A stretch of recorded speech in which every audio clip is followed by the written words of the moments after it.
Hello, Santiago here. Let's learn how does the user interface in Bambu Studio works while we learn the foundations of Bambu Studio. Let's do this.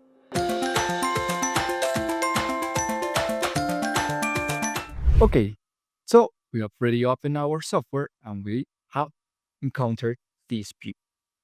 First of all is the navigation tools. To pan, you just need to click on the right click. To orbit, the left click, or simply the click. And to zoom, you use just the scroll. You can see a lot of viewing modes in the top part.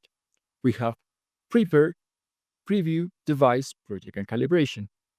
To modify the solids and the configuration of your print, you use Prepare. To preview what is going to be printed, you use Preview.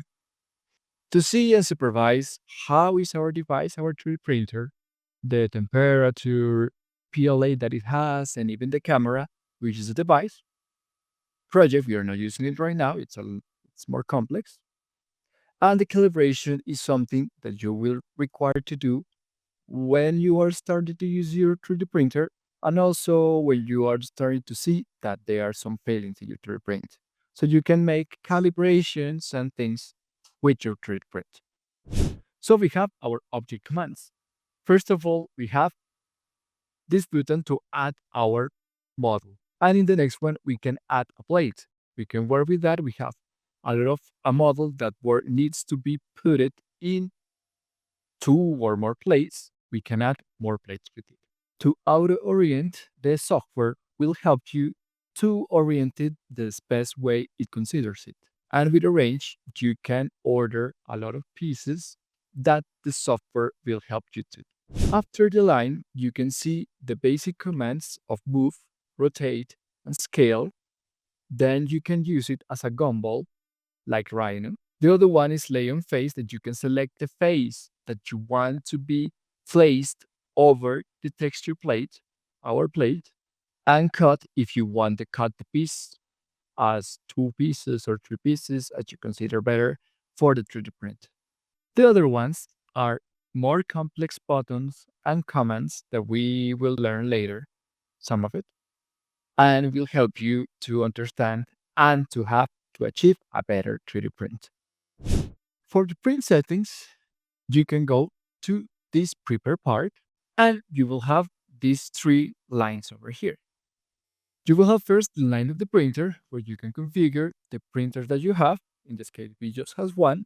Even the quality or the type of plate that we have, also the diameter of the nozzle and the flow.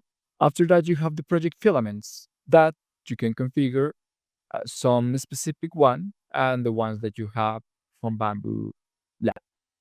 The BambuLab's PLA sometimes, a lot of times, has a chip to be scanned, and when you can acquire all the information about how should it be 3D print. I can show you, for example, I think it's really useful that you understand that this information is crucial to achieve a correct 3D print. The temperature of the plate and the nozzle is crucial to be understood and well configured to have a good 3D print. So take care of this configuration. So you will find the process tab when you can configure everything about 3D print. You can find the system presets from the more detailed one to the most sketchy, the most kind of draft one. And you will find 4 tabs. Quality tab, that is about the layer height, that's going to give the definition of the 3D print. Then you will find the strength. You can find all the configuration to make a thick and robust 3D print. The support that will help us with some parts that we're going to see later. And then the others that I think they are not so like others. There are some configurations here that for me are crucial to have a good 3D print that we will see later. And that was it. We have learned how does the user interface of Bambu Studio works, and we're going to achieve in the next video our first cube. So I will see you there.